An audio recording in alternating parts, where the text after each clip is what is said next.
Hello and welcome back to another match preview. Aston Villa play Leeds on Sunday. James, big game. What are you thinking? It's a massive game, isn't it? Leeds top of the table, playing that big, beautiful football. Should be looking to finally make the leap to the Premier League after how they've been out for ages. 2001, 2002, something like that. Since I first started football, I think it was a season they I saw Leeds in the Championship. The first Champions League game I ever watched was Leeds United. Madness. So it's been ages. Massive game. You can't underestimate how big this game is for both teams. This, you can't look past how big this is for Villa, how big this is for Leeds United as well. Ahead of the festive period, it's coming up. It's going to be mad, and both teams could really drop it here or define their season, I think. Have you had a look at recent form, things like that? Obviously Leeds are top of the league, so I imagine their form is pretty good, but our home form's still very good. Is it a case of we're at home, so advantage Villa? You have to say that. Any team at home, like I said so many times, and some people disagree, any team at home should be winning, regardless of who you are, because you're home, you're in your yard, and you've got your home fans paying to see. You should be playing every team off the park and trying your best to win, by any means necessary. So yeah, I think Villa should be winning this definitely at home. But you can't ignore how good Leeds United have been, and it's not because of the quality of player, but because what their managers brought to them and how united they are behind that idea. And it proves, it's almost what we saw with Steve Bruce last season. When people believe in something, no matter how, no matter the tactics or how poor they may play, no matter if they believe in something, most of the times they'll achieve it if they've really gone for it. And they are gunning for it. They don't have the best team in the league. They've got one of the best players in the league. They've got a few really good players, especially Pablo Hernandez. But, the unit and their strength in the idea that Bielsa brings, I think it just pushes them so much further than any other team. And that's amazing to see. But that'd be scary if they had our squad. Yeah. Why is that idea that Bielsa's books? Obviously, at the time, I remember talking about when he first came, it's almost a bit of like a dreamland appointment to think that a manager of that calibre was coming to the Championship, and it almost felt a little bit like this will either be brilliant or could end in disaster, and it's turned out brilliant so far. Yeah, not a lot of people here, I think, actually know about Bielsa, because in his first press conference, he can't speak good English, but in his first press conference, a bloke comes out and goes, you've won loads of league titles, and he has to hold his hand up and goes, no, I ain't won that much actually. But it is a coup for Leeds. You can't look past that. It is a massive coup. He had work permit issues because he's an Argentine, so he's come across, and it's been it was all summer they were gunning for him, and he come in kind of at the last minute, and he immediately set to work revolutionising the club. He built a barracks or like a sleeping camp at the training ground, so the players could stay, but more importantly, he could stay at the training ground and just work on Leeds United. He found out how long it would take for the average Leeds fan, how long they'd have to work to earn a ticket. Made the players pick up crap around the training pitch to make them understand that this is Leeds United and this is the people we represent. So they're all gone in for that idea. I mean, if you've seen the damned United, like the idea, the one big bloke giving that idea to, his charges, almost like his sons almost. It's kind of weird like that. But yeah, they're all in belief of him, and he's just got his way of some magic around that place. Am I right in thinking that Leeds have got a little bit of an injury crisis in defence? I think I read somewhere that they've got one recognised fit centre-half. I mean, sounds a little bit familiar from early days Aston Villa. Yeah, I'm not too clued up on the depth, but it does seem quite shallow. I remember them speak. Sammy Sois has just left to Getafe, and he never really kicked on, but he's always a player they kind of looked at to make the leap and do special things for him. Almost like how we'd see Jack Grealish, someone who's going to come on and do work some magic. He's left, so they don't seem to have any real depth there, and at the back. But then again, if you've got Pontus Jansson and Liam Cooper playing, and Berardi, these players, again, united in that belief of Leeds United performing well and stealing that title and going up this season, they all seem really like nothing can stop them, even injuries. Even if they had to bring in someone from the under 18 side or a youth player, that they'd be united in that spirit and they'd know what to do because they've got a man like Bielsa coaching them. I think it'd be better for them to bring someone up rather than bring someone in who's going to have to be trained and coached in this new philosophy they're taking forward. Just want to check we're still recording. We're recording. I just want to give a quick plug to your latest podcast with John McKenzie, obviously big Leeds fan. As long as it's all right with you, I'm going to put a little clip in now, a minute or so. So we'll play that now. So much of what his game plan is based around having good ball players at the back. So it's a funny thing because at the moment we've got players in the team in the defence at the moment who you might think are brilliant defenders. Sorry. For example, we got Pontus Jansson back, who we were missing at the beginning of this season because he'd obviously been playing for Sweden at the World Cup, and he came back into a side that had Liam Cooper and Gaetano Berardi, who, for those who don't know him, is a fullback and not a particularly good fullback at that. And we were playing him at centre back, which just to Leeds fans seemed nonsensical.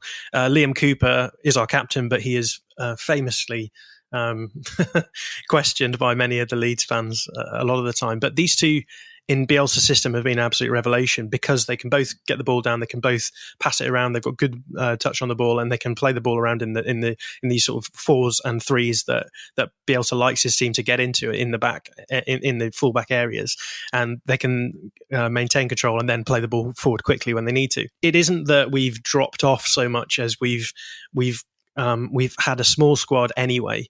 And we've got players playing out of position, and we've got players playing in positions where you would rather not have them. And a lot of the players who've been brought in, you might argue, haven't been able to actually play that style of play, the Bielsa style of play, which is having good ball players at the back who can maintain control and then move the ball into more advanced areas quite quickly. So it's been a combination of those factors, yeah. Whilst we're on the topic of promoting other people's podcasts, let's have a quick look at our own and see what Dan and Tom had to say about the upcoming Leeds United game. And I think Saturday will suit us because I think we're a better away side. At the moment, we're very good away from home at the moment. We've had some great wins. Whereas at home, we've actually dropped a few points, ended up drawing a few games, Forest Saturday. So I think being the away team kind of suits us, and I think the way Leeds play Sunday might be a little bit more like an away game, if you get what I mean. Okay. Just in terms of the style, obviously I know it's a Villa Park. Yeah, I was but in terms, breakdown. No, but in terms of the style that the game will be, Leeds will want the ball. Right. So I think we'll be able to pick them off a little bit. Interesting. On the counter. I look forward to seeing that play out. Again, no Jack is a blur. Yes, absolutely. We'll wait for more news on him. That's the thing I'm most impressed with, is the turnaround in the football, how Dean Smith managed to get it from where it was, and this season it was rank, to where it is now. Okay, we're not winning every single week, but we're winning most weeks. Mm-hmm. When we don't win, we've had a good go. And that's all we wanted. That's what people said. I want us to be expansive. I want us to have a go. I don't mind if we lose the odd game as long as we're having a go. So I wasn't too downbeat against the draw at Stoke, because if anything, I thought Stoke maybe shaded it. So you'll have games like that. You're not going to win every single week, but at the moment we're not losing. That's a good strength. And when we go behind, we're coming back. It is the perfect time to be a Leeds United fan because everything seems to be going right, and you want to be the Grinch here on Sunday, and you want to just festive. You want to you know what? I do like Leeds United. I've got a soft spot for them, and not many people have that in football.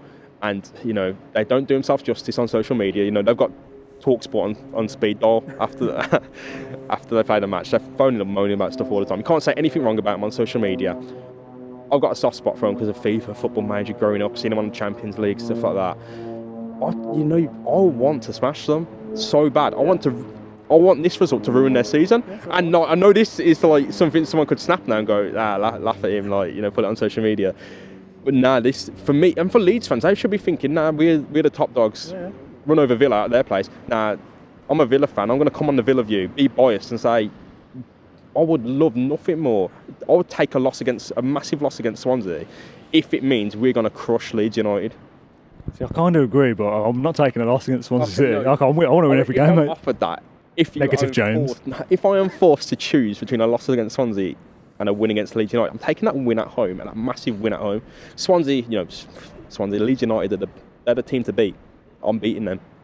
Do you think there's a case of, obviously, as I mentioned before, that the Bielsa experiment, it was called when he first came, that could almost blow up in Leeds' face? Could that? I mean, obviously they're doing great so far this season, but I saw a tweet that Bristol City, I think, was second this time last year and finished 11th. Yeah. I'm not suggesting Leeds will do that, but could Leeds fall apart? Definitely. You've framed that quite well, haven't you? No, they could. Any team can fall apart right now. Aston Villa have made a career out of doing this in the Premier League. They have been top so many times in the Premier League at this point. They've been there and thereabouts at this time so many times, and it ain't come off. So, I'm looking at deeper things than that. I'm looking at how many shots they're facing and how well they're playing. Leeds, it'll take a crisis and a real stuffing for that to happen. They will need to be beaten on Sunday, and they'll need to lose heavily on Boxing Day and after. I think they need to completely derail. I don't really see that happening. And, as a neutral football fan, I don't think Leeds are much in Villa's way. Villa are going to have to work really hard to catch Leeds. They'll probably take one of the top 2 slots if everything goes their way. Villa will have to work really hard to take one of the top 2 places. But Leeds, all they have to do is keep doing what they're doing.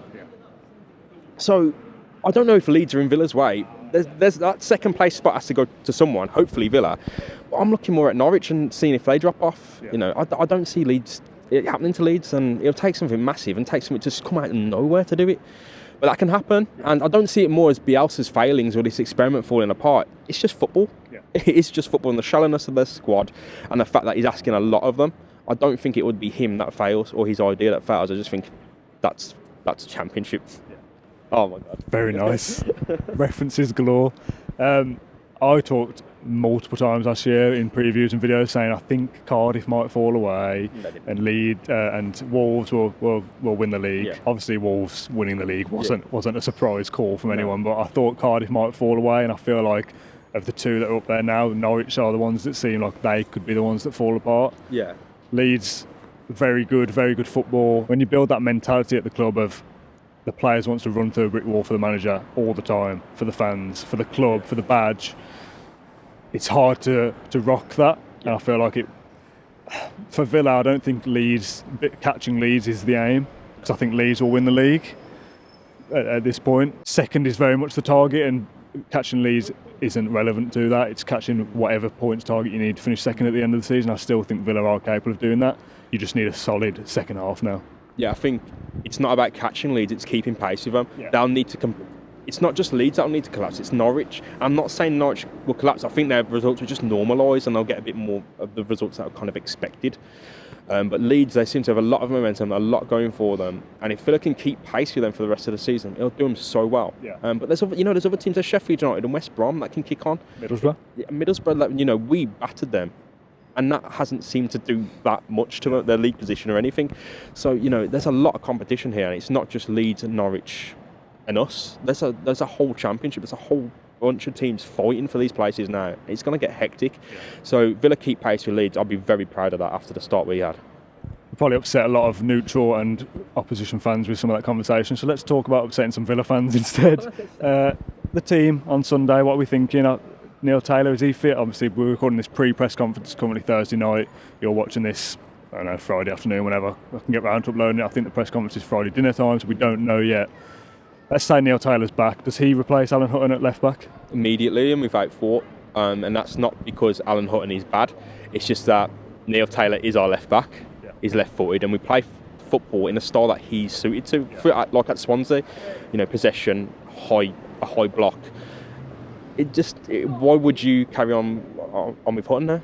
Why would you'd move Hutton back to right back if you have to move him back? Yeah. I mean, he didn't have the best game at left back. He seemed completely awkward and forced there, and he was forced there.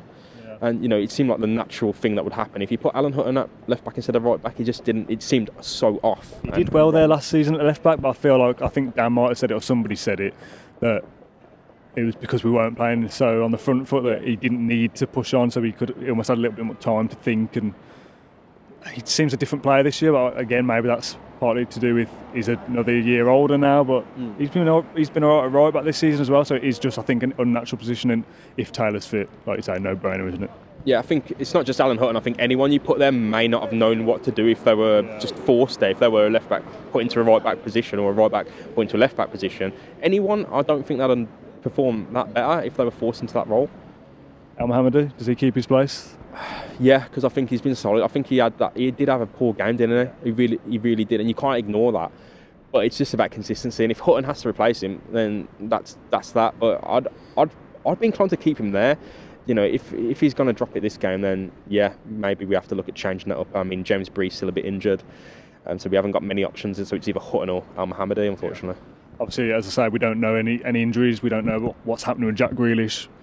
Dean, not my mates. Dean Smith obviously said that he hopes he's back for the festive period. When are we in the festive period? Is this the festive period? I mean, it's the 23rd, so I would assume we're in the festive period now. This rain is ridiculous, by the way. So if he's back, obviously, again, it feels like we're talking about very simple basics here, but it's a no-brainer that Jack Grealish comes straight back in if he's fit. But if he's not fit, what happens then? Villa need to be smart, because I don't think they were that smart on Saturday, and that's no real, me saying they're dumb. It's just saying it wasn't an intelligent move to kind of... I think they expected more of Conor Hourihane. Yeah. And I'm not saying he didn't perform to his standards. I just think Stoke found it too easy to not mark Glenn Whelan, because you're not going to mark a defensive midfielder. So then, in essence, so you got two men on the wings and on Hourihane and McGinn. So they're completely ineffectual. McGinn had a really good game. He was so good at kind of escaping their press and their traps and their man marking. But no one's going to mark Glenn Whelan, and that's not saying he's a bad player. No one is in their right mind going to mark a defensive midfielder when you've got John McGinn, El Ghazi, Kodja, Balassi and Hourihane to worry about. So you've got two men, or three men in some cases, on your best players, and Jack Grealish takes them all away. Yeah. So that he's worth having in the squad, even if he's playing badly, just because he's such a distraction.